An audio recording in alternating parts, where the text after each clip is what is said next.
Don't just walk in and be like, I'm doing a great job, can I have some more money please? I know that in the sector I can get 30 grand and I'm on 25. Every so often, I do these videos that are not about luxury or cars or shopping. I like to do things that can impart information that might help you all. What I want to talk about is how to negotiate yourself a pay rise. This is quite different to how to negotiate a promotion. When you are applying for a promotion, one is assuming that you have completed the tasks required to take it to the next step up. If you are asking for a pay rise, you want a pay rise doing the job that you're in at the moment. The first thing to ask yourself, and be very honest, be hard on yourself. Do you think you do a good job? If you are asked to do something by your line manager, do you always do it quickly and to the best of your ability?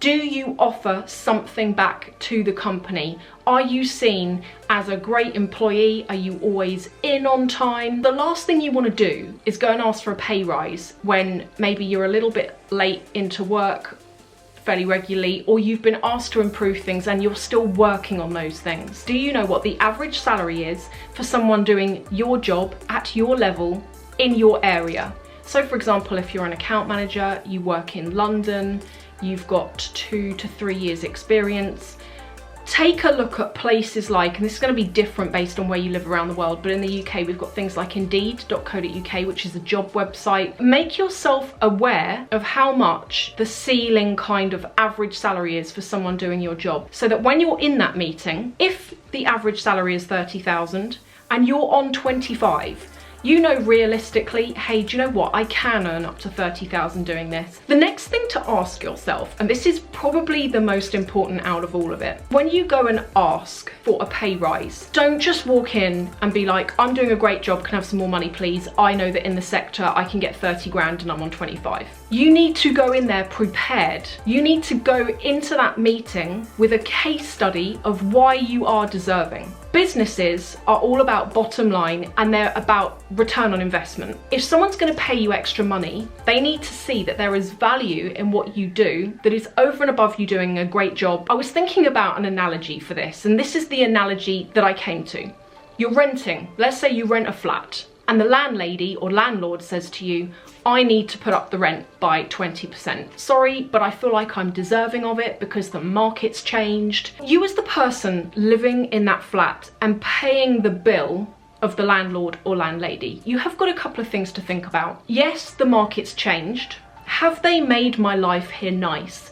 If ever anything's broken, have they made sure it's fixed straight away? Is it a nice place to live? Is it clean and tidy? Is the location great? If the answer is yes, combined with the fact that if you move out, you've got to pay out of your own pocket to go and get removals in, find somewhere else, it's time. That is exactly the same for employers. They need to look at you and work out whether you're worth the money. They also need to look at, I was saying about the cost to you about moving out. Same for employers. When they go and recruit new people, it is a real pain when it comes to finding people.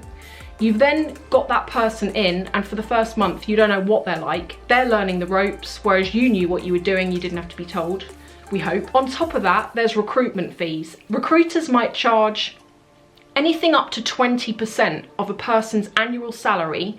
That is required to be paid in month 1 when that person starts by the recruiter. That is how you need to think about it. Put together a case study of all of the projects that you might have worked on, all of the things you might have assisted with. If you work on projects where you're able to look at things from a profit and loss point of view, if you work for a company where maybe you might have a catch up with your line manager on a weekly or monthly basis, where you go through the things that you're working on, any problems that you're going through, it does not hurt to mention that then, as opposed to, can I have a meeting please? Boom, I want some more money. If you have a close relationship with your line manager, being able to drop those thoughts into conversation can be a really good way of approaching the topic without being too formal and also testing the water. Let's assume that you've done all of that, you've got your case prepared, you are ready to go into this meeting, you've set up a meeting, you've got the relevant person or persons in there to talk to. Let's imagine you've got your case prepared, you're feeling good, you're like, yeah, I've got proof as to the things that I've done well, and I do believe that I am really worth this pay rise.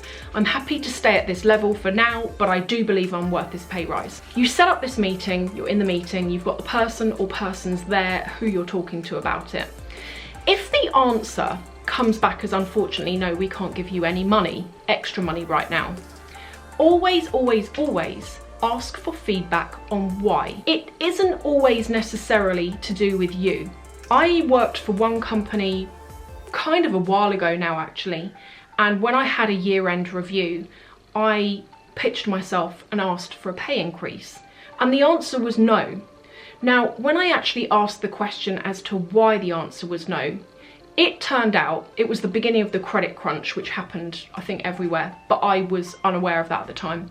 And it so happened that the company wasn't actually as profitable as it had been, and quite a lot of people at the top were taking pay cuts, so there wasn't the money there to pay me any extra. It was helpful to get that feedback, but equally, had the feedback been more personal about me, that is not a bad thing. If, for example, they want to see you reach certain targets before they will give you the pay rise, then make sure in that meeting you work out with your line manager an actual way of measuring that, so that it doesn't become an idle, oh, we'll give you some more money once you've done these things, and then you never hear anything about it. Be proactive and adult in working out in a nice way, you don't have to be aggressive about it, of ensuring that there is a start and end date for you seeking those objectives, and then maybe set another meeting with your line manager further down the line to talk about progress and to figure out how things have gone. I am a real firm believer, in my experience that is, that